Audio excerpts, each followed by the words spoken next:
De início, podemos afirmar que os gregos eram uma civilização clássica, que existiu do século XX até o século IV a.C. Entre as conquistas culturais mais notáveis desse povo, podemos considerar as técnicas artísticas que eles desenvolveram, o surgimento do teatro e a criação das Olimpíadas. Hoje, nesse documentário, a gente vai refletir um pouco sobre a importância do corpo nessas atividades. Oi, meu nome é Caroline. Eu sou a Daiane. Eu sou o João. E eu sou o Gabriel. Eu sou o Andrei e esse é o trabalho de Educação Física sobre o período clássico. Nesse trabalho ocorrerá 2 entrevistas realizadas com 2 professores nossos do Instituto. Um de literatura e outro da parte de artes, que são o professor Pedro e professor Luiz. Então vamos dar início às entrevistas e à colaboração dos professores. A gente está agora com o professor Luiz Carlos, de arte, e ele vai esclarecer para a gente um pouco sobre a arte nesse período histórico da Grécia Antiga. Professor, a primeira pergunta é: o que os gregos buscavam representar nessas esculturas? Então, para os gregos, a arte refletiu o pensamento da época. Eles eram politeístas e buscavam homenagear os inúmeros deuses em suas esculturas, mas também atletas e heróis das histórias de aventuras e epopeias. Uma escultura muito conhecida é do artista Miron, que representava um atleta lançador de disco. Essa escultura é uma homenagem ao atleta e representa o gesto corporal do lançador de disco, com elementos compositivos em harmonia, balanceamento, equilíbrio e simetria das proporções corporais. Os vencedores dos jogos eram homenageados em cerimônias com declamação de poesia. Então, toda a dinâmica social dos gregos envolvia uma celebração e uma experiência estética, desde o teatro até os jogos e as competições, onde somente os homens participavam. A segunda pergunta, professor, é: o que significava o corpo ideal tão representado na arte grega? A busca pelo corpo ideal está ligada com a construção de padrões estéticos e culturais. Para os gregos, o corpo é uma construção cultural, possível de uma modificação. Então, eles acreditavam que cuidar do corpo era um exercício saudável de aprimoramento. Eles desejavam um corpo belo, forte e rápido. Era um meio de se aproximar dos deuses e do ideal de perfeição. Então, ter bons atletas entre os cidadãos significava também contar com soldados fortes e resistentes, preparados fisicamente para combater os exércitos e as batalhas. O esporte teve uma origem no treinamento militar. Então, o consenso de um corpo perfeito e idealizado é uma construção cultural, assim como a noção de belo ou de feio. Para os gregos, a beleza era um valor moral, então eles buscavam esse aprimoramento por meio de um exercício comum. Então, a beleza externa estava associada à interna, que ocasionava e proporcionava um equilíbrio de corpo e da psique. Por que os gregos faziam tantas representações? Por que eles gostavam tanto de representar o corpo humano? Eles buscavam a representação figurativa do corpo humano de uma forma realista. A arte da escultura grega era exercitada e os artistas competiam em busca desse domínio técnico. As esculturas eram reproduzidas com regras precisas.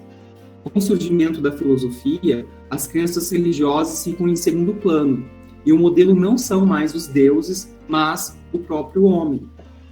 O escultor Policleto criou um padrão de medida, um padrão matemático, conhecido como cânone, que era uma régua de medida para o domínio e a execução da técnica. E a aplicação dessa técnica nas esculturas, que reproduzia os ideais de beleza, simetria, ritmo, equilíbrio e proporção. Esse sistema de regras de execução por meio do cálculo em vários tamanhos proporcionava um domínio dessa técnica sem a deformação dos traços.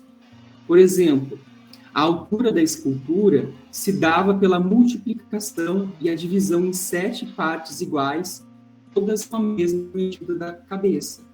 Então, a escultura era uma atividade comum, realizada em oficinas de arte e tinha uma função didática de manter viva a cultura e instruir as pessoas por meio dessas representações da figura humana. Professor, e a última pergunta é: por que a maioria das representações são pessoas nuas? A prática das lutas e das competições acontecia somente com os homens, que eram despidos justamente para a exibição dos corpos. Mas eles não tinham um pudor, não era um nu erotizado, e sim desejavam uma comparação e uma competição. As esculturas, até o período clássico, eram despidas justamente para mostrar os detalhes da musculatura e o domínio da técnica. As esculturas masculinas não mostram erotização, mas valorizam a posição, o ritmo, o equilíbrio e a proporção. Já a nudez feminina era mais contida. As mulheres eram representadas com graças e de uma forma graciosa ou cobertas com roupas. Então foi isso, professor. Muito obrigada pela sua ajuda. Foi um prazer. E tem algo que o senhor gostaria de acrescentar? A contribuição para a gente entender e admirar a produção artística dos gregos é que eles contribuíram muito para a nossa sociedade ocidental, né? Desde as celebrações das Olimpíadas, que aconteciam de 4 em 4 anos, até desse modelo social pautado aí em uma democracia. Apenas fazendo um pause agora para ilustrar algumas estátuas desse período. Essa estátua recebe o nome de O Discóbulo e foi uma das primeiras estátuas que retrata o movimento e foca em aspectos da beleza física. Seu autor se chama Miron. Essa escultura retrata a deusa da vitória. Seu nome é Nis de Samotrácia e foi feita para comemorar a vitória de um general macedônio. Seu autor é desconhecido. Essa estátua ilustra a história épica grega de Laocoon, que na Guerra de Troia foi morto com seus 2 filhos. Ela retrata o medo, o sofrimento e a dor presentes na face de Laoconte e não se tem certeza sobre seu autor, só que foi atribuída a esses 3. Essa última retrata a deusa do amor e da beleza Afrodite. O rosto da deusa é uma expressão de mistério e a parte inferior de seu corpo está coberta com um pano. É atribuída a Alexandre de Antioquia. Então, a gente está aqui com o professor Pedro Leite, que vai explicar um pouquinho para a gente como era o teatro na Grécia. Então, olá a todos e todas. Queria agradecer o convite para participar desse trabalho de vocês. E vamos tentar trocar uma ideia aqui sobre então, essa relação do teatro grego com a sociedade grega, né? E tentando fazer uma ponte aí com as relações com o corpo, tá? Dentro dessa perspectiva da Grécia Antiga, tá? Introduzi-las pensando como é que era o teatro na Grécia Antiga, de maneira bem geral, dá para a gente pensar como um espetáculo de massa. Você tem uma série de grandes pequenas sessões para públicos ali, que na escala da dimensão de uma grande cidade, por exemplo, seria pequeno, né? Talvez um jogo de futebol com dezenas de milhares de espectadores alcance uma população muito maior. O teatro ele surge relacionado a rituais religiosos, e é bem interessante que a gente pense nisso, não como um entretenimento vazio, mas como um entretenimento significativo, tá? E já começamos a fazer uma ponte com o corpo aí. Ele nasce de rituais que relacionam-se muito com o entendimento dos gregos antigos com relação à própria constituição como indivíduo e da sua própria constituição corporal como indivíduo, né? Pensem que a constituição dos gregos sobre sujeito não tem a separação que talvez tenha no Ocidente de tradição judaico-cristã entre corpo e alma, ou entre uma parte material e uma parte espiritual. O papel do corpo no ritual que dá origem ao teatro é o papel do ser pleno em execução. Esse teatro ele surge de rituais específicos, que eram rituais dionisíacos, que tem a ver com fertilidade e transformação, tá? e nesse sentido, acusam dois aspectos do corpo humano, né, ou da presença humana na Terra e na natureza, que são complementares, né? A ideia de fertilidade como nascimento, né? Então é a fertilidade das plantas, né? A fertilidade no sentido da passagem do tempo e das estações, como um renascimento das coisas, e a morte, como um ciclo de morte e renascimento. E nesse sentido, né, também a ideia de transformação, né? Todo o corpo se transforma, toda a natureza se transforma, o corpo humano também, né? E uma das formas de metaforizar essa transformação é a própria ideia de metamorfose, né? Que se encontra na natureza em vários corpos, né? Todo mundo lembra das borboletas, das mariposas, dos insetos que sofrem metamorfoses, né? E eles vão trazer esse princípio no sentido um pouco mais amplo, né? Pensando na relação do ser humano consigo mesmo ao longo do tempo e nas várias facetas que a gente ocupa. Pensem na ideia de máscara do teatro, como a ideia de você assumir uma outra faceta, ou assumir uma outra corporificação na frente do seu corpo por detrás. Então, você assimila dois corpos com a mesma unidade, certo? Ao mesmo tempo que eram seres humanos por detrás. Faça um paralelo com a festa do boi do Nordeste, ou do Norte do Brasil, certo? Você tem um boi sendo representado, você tem um ser humano por detrás. Esse boi se comporta como boi, mas também como ser humano. Ele tem emoções e sentidos humanos, mas a forma dele é de um boi.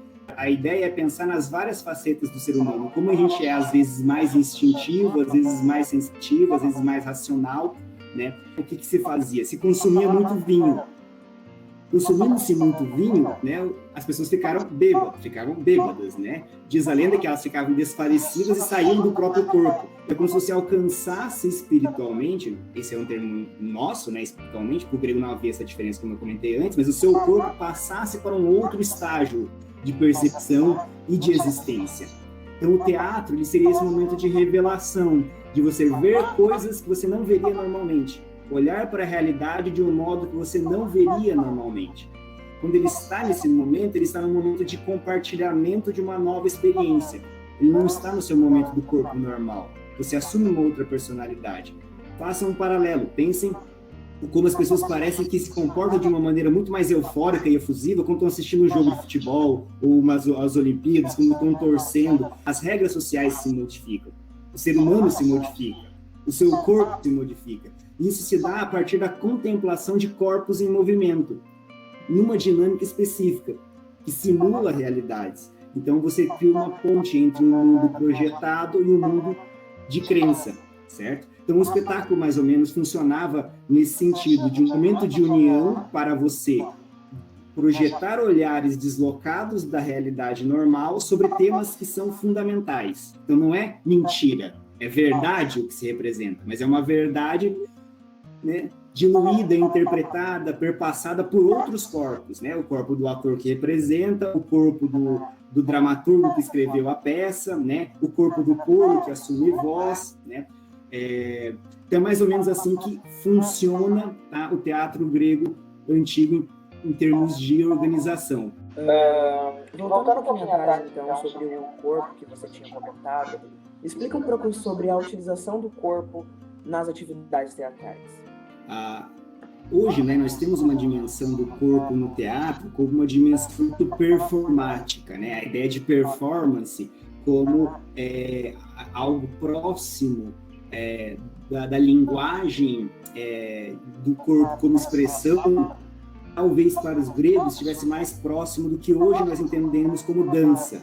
Mas pense, como eu disse, que eram rituais, que uma coisa que acontecia logo em seguida mesclada com outra, certo? Sempre o corpo vai estar ali como uma presença que centraliza a condução da narração. Então vai ter dança, onde estão os corpos dançando, vai ter entrada do coro, vai começar o espetáculo, o coro vai entrar e vai ir em direção ao palco. Se a gente pensar no corpo como foco de atenção, o corpo é efetivamente o centro de tudo. Mas se a gente pensar especificamente na linearidade das tragédias e das comédias, o que acontecia em cena era muito menos performático do que o teatro de hoje, era muito mais centrado na fala, por dois motivos complementares. Primeiro, há um centramento do universo grego na ideia da oralidade, da memória auditiva. Então você tem que ter muita clareza na fala e o que é dito tem muito mais peso do que é visto.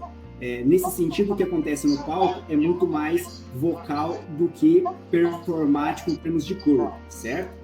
E por um outro motivo também, pense que eram cenários muito grandes e muito amplos, tá? Pensem como um espetáculo que aconteça num estádio de futebol. Se a pessoa movimenta, faz uma expressão facial, ou movimenta um pouco o braço para cá ou para lá, o cara que está lá longe não vai perceber. Então, os movimentos eles têm que ser muito performados no sentido ritual, ou seja, o caminhar significa algo, erguer os braços significa algo, virar o rosto significa algo muito mais macrocorporal do que microcorporal. E aí que a máscara assume um fator muito importante. Por quê? Porque ela marca, primeiro, a divisão, como eu comentei, do corpo do ator com o corpo da personagem, e, por outro lado, ela é que determina o sentimento. Se acreditava que ir ao teatro era uma espécie de ritual de purificação do próprio corpo, porque você passa por uma experiência que te renova como sujeito. Logo, você troca corpos com os outros seres. Se você pensar a partir de objetivos cênicos mais atrelados ao que hoje a gente tem de perspectiva do teatro como entretenimento, isso pode parecer esquisito. Mas se pensar no teatro como algo relacionado à religiosidade, isso pode fazer outra diferença. Para os gregos, a experiência do teatro como público é nesse sentido. Nós estamos partilhando esse espaço com os nossos corpos. Quando eu saio daqui, eu levo no meu corpo parte do seu corpo. Beleza, professor. Então, vamos falar um pouquinho agora sobre o objetivo do teatro na Grécia e o que ele representava. Ótimo. Dá para a gente fazer um link, que eu estava comentando antes, sobre a questão da partilha e comunhão dos corpos, né? É difícil a gente pensar, quando a gente fala em arte, né? É difícil a gente pensar num único objetivo, né? Ou mesmo que haja uma consciência de alguém que fala assim, vamos fazer o teatro com esse objetivo, porque, né, são manifestações culturais muito plurais, né? Pensando nesse sentido de os objetivos principais, ou assim, os propósitos sociais ou funções sociais, né, que o teatro desempenha no contexto grego antigo como um todo, a gente pode pensar naquilo que eu comentei, primeiro de tudo, como espaço de celebração religiosa, né? Então é um momento em que a fé se renova. Atrelado a isso, você tem um segundo objetivo, que é essa ideia de passar adiante, mas não necessariamente na perspectiva religiosa, que tem a ver com doutrinamento e educação. Como assim, professor? Há estudiosos que defendem que, efetivamente, o teatro era a escola dos gregos antigos. É onde você aprendia as coisas, os ensinamentos dos antigos, os saberes sobre a realidade, né?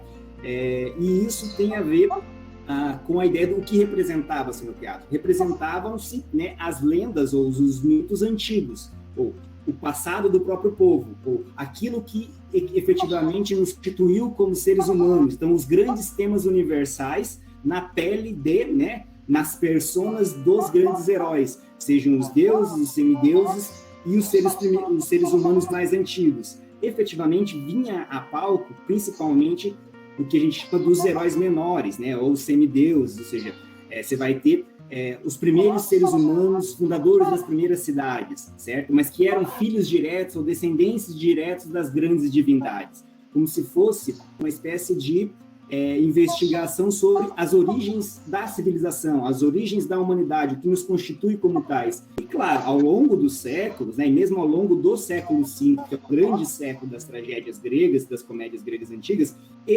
essas noções vão sofrendo também transformações. Então, no começo do século V a.C., por exemplo, você tem como grandes temas, né, os grandes feitos dos heróis gregos.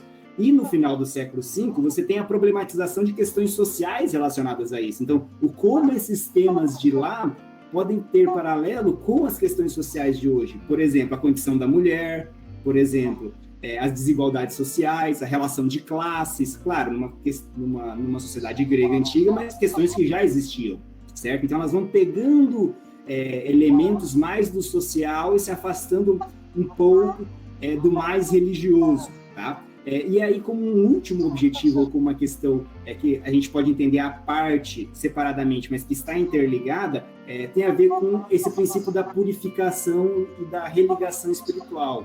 Há um conceito grego fundamental para entender a ideia mesmo de arte, que persiste até hoje, que é a ideia de catarse, tá? Que é um termo que vem da medicina, olha só como a relação com o corpo é muito próxima, e tem a ver com purificação, ou com um estado que é de retorno da saúde para aquele que está doente. A ideia de purificação vem daí. E é muito comum, por exemplo, os médicos, né, prescrever um tipo de deslocamento do olhar que fosse fazer com que aquilo se ativasse, né? Ou seja, o seu corpo se purifica quando a sua mente, a sua consciência, o seu sentir e a sua natureza corporal estão em harmonia e conseguem encontrar um sentido para o existir. O Aristóteles vai dizer que, vai pegar esse princípio de catarse, né, e vai dizer que, efetivamente, o que acontece com a arte é uma espécie de deslocamento do seu modo de ver a realidade. Então, o seu corpo, ele tem uma existência no mundo, né? E no momento que você vai para o teatro e se envolve com outra realidade, né, a partir daquela comunhão e daquela troca que eu comentei, você experiencia outras realidades e sai de lá como um ser transformado. Aquela sensação do tipo, isso mudou a minha vida. Você não se reconhece mais como o mesmo sujeito que você era há pouquíssimo tempo atrás. Isso mudou a minha vida significa, eu não sou mais o corpo e o indivíduo que eu era antes, eu sou já um outro corpo, né? E é aí que você pega a coisa do ir para o teatro é fundamental para a preservação da saúde do corpo, porque é o que faz com que a cada momento você se recoloque nessa condição de repensar a si mesmo e ao mundo. O teatro é esse espaço de você renovar as esperanças, renovar as suas crenças, renovar as suas críticas, renovar os seus saberes, renovar a si mesmo, como ser humano, como indivíduo, logo como corpo humano. Pense, para terminar, como a sociedade grega é uma sociedade que foi extremamente reconhecida por seus grandes feitos intelectuais e culturais e que desenvolveram basicamente todos os ramos de saber que a gente tem até hoje, né? Isso tem a ver com uma sociedade muito pensada, muito focada nesse tipo de ritual de contemplação da existência, das coisas do mundo e de si, tá? Tipos de realidade que outras sociedades mais guerreiras, mais belicosas, não tiveram justamente por encontrar a forma de sobrevivência na dominação do outro e não do olhar para si, sabe? Então, para mim, é interessante pensar o corpo no teatro como um espaço de significação e descoberta de si mesmo e de si no mundo. E isso é, talvez, o grande aprendizado que a gente possa pegar do teatro grego para a civilização atual, para a valorização da arte, para pensar o espaço da arte do teatro, mas da arte de modo geral na sociedade, sua função social, suas potencialidades, né? Como olhar para ela como algo não necessariamente fútil e acessório, mas como uma forma fundamental de a gente se conhecer como seres humanos e só a partir daí saber o que é o certo e o errado da nossa temporalidade, construir os nossos valores, revisitar os nossos valores e por aí adiante. Então é isso, professor. Muito obrigado pela sua participação, obrigado por aceitar estar aqui com a gente, ajudando a gente nesse trabalho. É muito importante para a gente. E é isso, adoramos a comparação e o conteúdo que você trouxe para a gente é muito autoexplicativo e bem amplo. E é isso que eu gostei em você e muito obrigado de novo. Eu agradeço, gente. Bom trabalho para vocês e estamos aí à disposição. Só para finalizar agora, vamos falar um pouquinho sobre as Olimpíadas. Primeiro, é importante que a gente saiba que a Grécia não era um país unificado. Ela se aproximava bastante de um conjunto de cidades. E isso torna ainda mais interessante o fato de que, quando aconteciam as Olimpíadas, todas as atividades eram interrompidas para apreciar esse evento, que era basicamente uma celebração de paz entre as cidades-estado gregas que viviam em conflito. Elas aconteciam em homenagem a Zeus, e o culto ao corpo era uma das principais características dos Jogos Olímpicos da Grécia Antiga, onde o aspecto físico do homem era glorificado e exaltado. As mulheres, porém, não participavam e nem frequentavam esses ginásios. Inicialmente, os gregos competiam vestidos, mas com o passar do tempo, a nudez se tornou obrigatória. A ideia era que o ideal olímpico da superação da força do corpo humano ficaria mais puro se os atletas estivessem totalmente nus durante as competições. Porém, eles não encaravam isso com teor erótico. A ênfase não era no aspecto sexual, mas no aspecto muscular, apenas exaltando a perfeição das formas do ser humano. O próprio lema desses jogos era algo que significava mais rápido, mais alto e mais forte, já projetando para eles um ideal do corpo humano. Esse corpo ideal era radicalmente idealizado, treinado e produzido em função do seu aprimoramento. Para os gregos não existia uma divisão entre físico e intelecto, o corpo refletia o interior, sendo que o corpo belo era tão importante quanto uma mente brilhante. Então, essa imagem idealizada correspondia ao conceito de cidadão, que deveria realizá-la modelando e produzindo seu corpo a partir de exercícios e meditações. O corpo era visto como objeto de glorificação e admiração. Era valorizado pela sua saúde, capacidade atlética e fertilidade. Existem hoje as figuras humanas expostas no Panteão, nuas simbolizando a juventude e a perfeição. Todos os cidadãos eram livres de atingir o corpo perfeito, idealizado e depois expô-lo.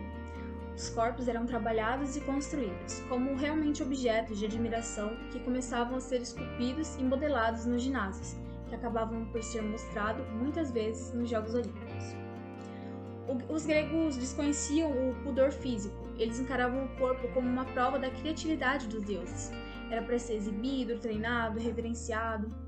Mas toda essa busca pelo corpo ideal não era só pela estética. Os corpos não existiam apenas para expor, eles eram também instrumentos de combate. Eles acreditavam que a vida dada pelos deuses não era uma graça, mas sim um dom a ser mantido.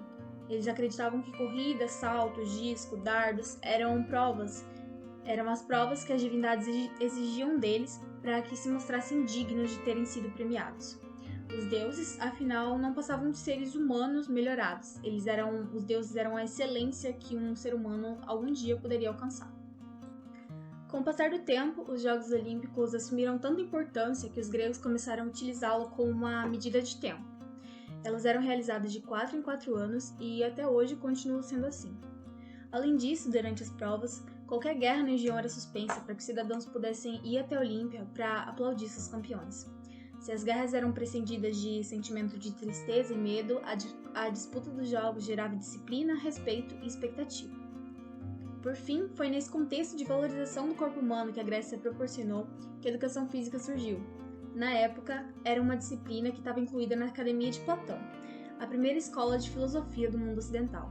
Seus objetivos eram realizar atividades, exercícios e manter dietas que equilibrassem o funcionamento do corpo humano e também do caráter dos cidadãos.